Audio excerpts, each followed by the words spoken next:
keep doing that. And I think everybody is frightened of that trusting their own opinion about stuff, and I don't have to be like this.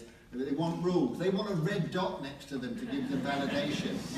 Nice abs. You know, and this is how when I was a teenager, we fumbled our way into sexuality. Now they've all learned up on porn how it's meant to be. Not.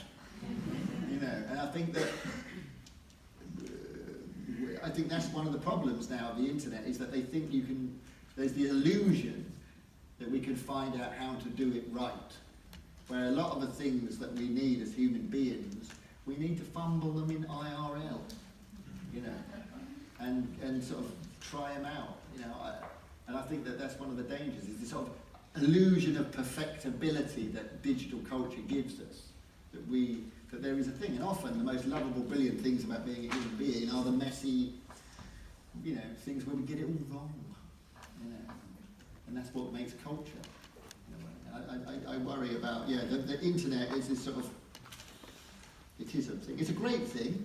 It's the biggest thing that's happened in my lifetime culturally, but it's also scary. It's good and bad as we are, basically. But yeah, being a young man now, a lot of young men, they're cool, you know. I think it's good and bad, but there is an extreme. I think the internet has this thing of making everything extreme. It's an extreme version. You go down a wormhole. If you get interested in anything, you could go down a wormhole and find the end game of it. Someone has done it really extreme somewhere. It accelerates that.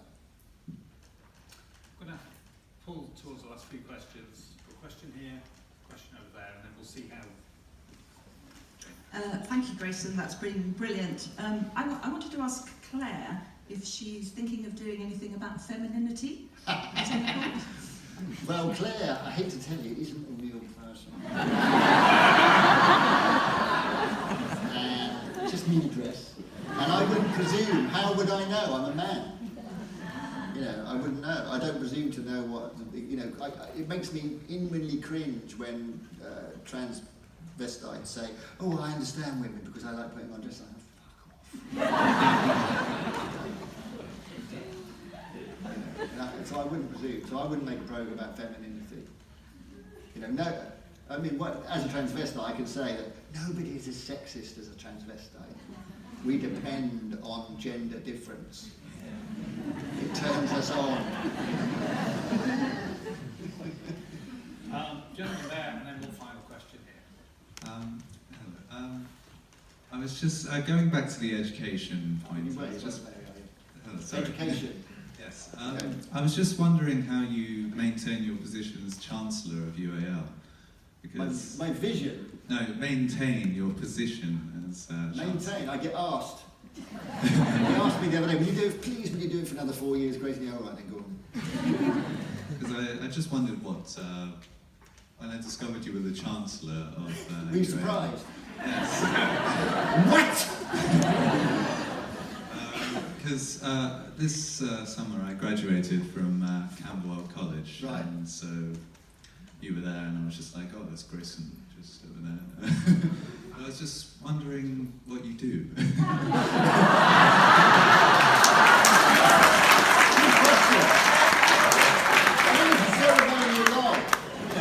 My job as Chancellor is just sort of to be. I'm a kind of PR wing for the uni, so they drop me out, I think, you know, and I support the uni for what it stands for and all that stuff.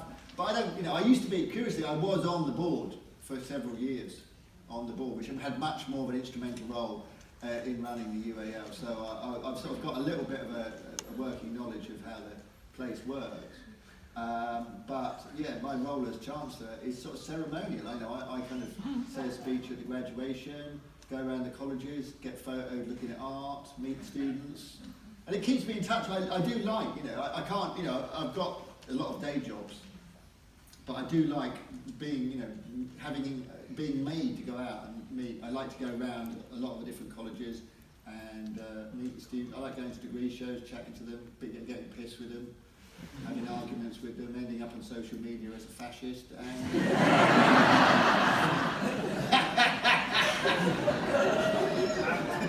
Finally, the last question, I'm afraid. Hi, Does that Grace. answer your question? I'm not paid. It's not really a job. You know. You would thought as your student loans went to support No. his funds, didn't you? Exactly. I do it out of love for you.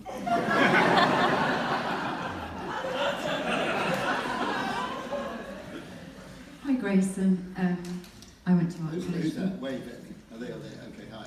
Hi, I went to art college many years ago and have had lapses of not making work, huge bouts of making work, but I keep getting stuck through sheer terror. The terror of being exposed because the work's very personal, terror of not financially surviving because obviously I'm not drawing much income. And I just wondered, well, firstly, have you got any tips for dealing with fear? And I mean, I think I've got some talent, but obviously there's massive self-doubt because of the fear.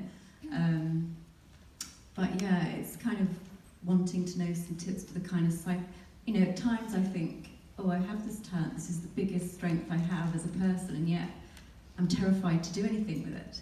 I keep getting stuck. So that, yeah, tips in terms of psychologically, tips in terms maybe practically.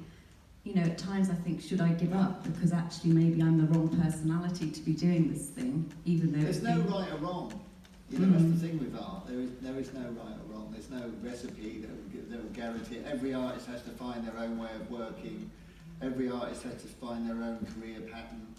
And like, what's his name? Christo at the Serpentine. I doubt he thought when he was at college, oh, you know what? I'm going to be negotiating with local councils a lot when I get my career in full bloom. I really will enjoy that. I doubt he set out to do that.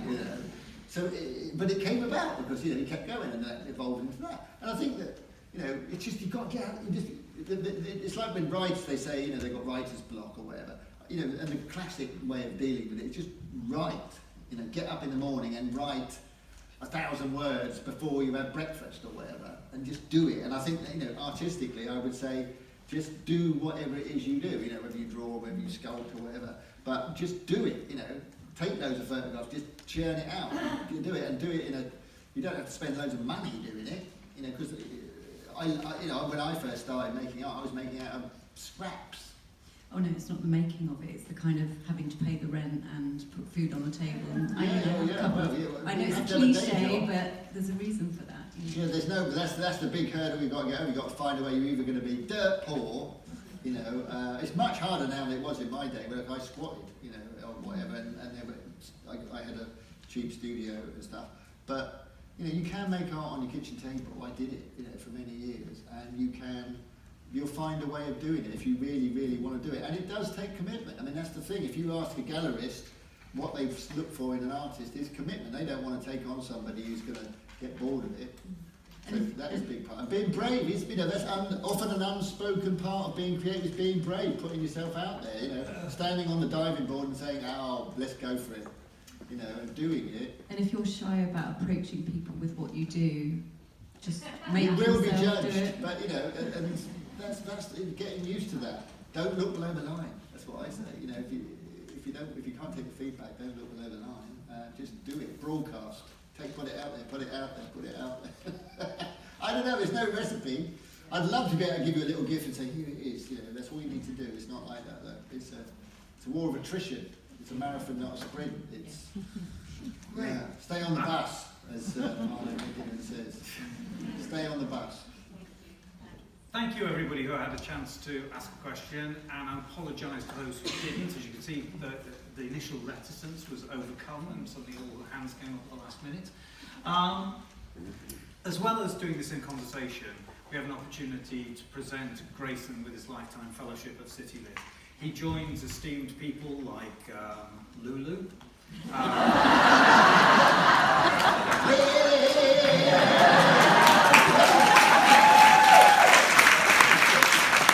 Ed Balls, impersonating. No. All right, how's your Vince Cable?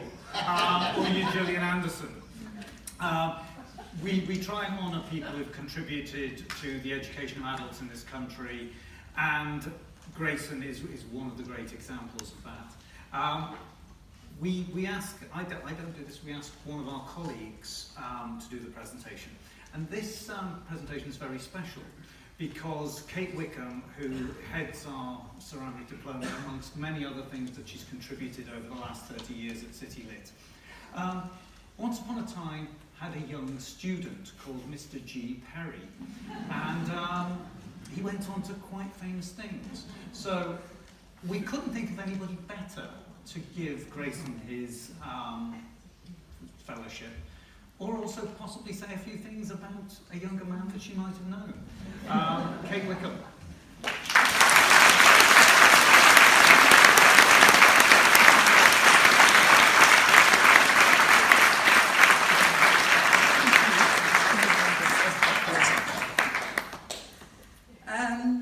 Good evening, ladies and gentlemen. Just for a minute. Grayson and I go back a very long way, and I'm going to say something. Look at the fear. I knew him when he was nobody. Angry nobody. No, many years ago, in the early, mid-1980s, I was a young teacher. It was my second teaching job after leaving art school. And I was teaching at a college which long ago stopped existing up near Euston Station, called the Central London Institute. And it was an adult education college, just like CityLit. And Grayson and two of his really good friends, they all enrolled in a class that I was running, and also another tutor, Caroline, you remember well. And Grayson had just left art school, Portsmouth, and he'd moved to London, and he was living in a squat in Camden, and he had great ideas. All the ideas were there. He knew what he wanted to do as an artist. But what he didn't have many years ago was the technical skills to be a really good potter. And that's what he wanted to learn. That's what he needed to learn in the class that he came to. And you came for quite a few years, and we became friends, and you were a great student to have. You almost got me the sack in my second only teaching job, because it was a mainstream daytime adult education pottery class, and there was a whole mixture of people in the class. Some of them were older people, particularly some women, and they objected to some of the imagery of Grayson's work. And they wrote a letter to the principal of the college saying that I was allowing pornography to be made in the class. And I was hauled up into the principal's office, and he said to me, "What's this, Kate? What's going on? What's going on in your class?" And I said, "It's not pornography, it's art. You need to understand what is happening here." Exactly. So, luckily for me, and luckily for Grayson, he accepted this, and I kept my job, and he stayed in the class. And from those early beginnings, Grayson went on to have an exhibition, I think even when you were still a student. Yeah, there, all my first exhibitions from those evening classes. Exactly, yeah. And it was a huge success. Young gallery owner who was also starting out then, and gave Grayson a show. And the rest is history, really. And so it is, for me, a really great honour and a privilege to give you this, Grayson, after all these years, and to say it's been great. Oh.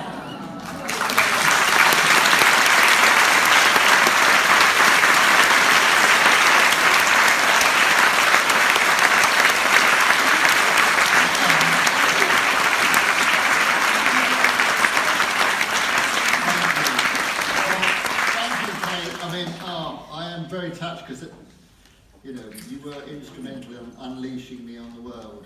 And I did learn all the basics. I mean, I think one of the things I would say to any aspiring artist is, you know, my tactic has always been learn on the job. Just get on with it. Start and you learn. You know, it's how I've done it. And I just learned the basics very quick. I don't think I've learned much since. So I got enough, and then. But yeah, it was great. And doing in those classes, what was great was the communal thing. I liked, you know, was teasing that old lady was sort of part of it. Yeah.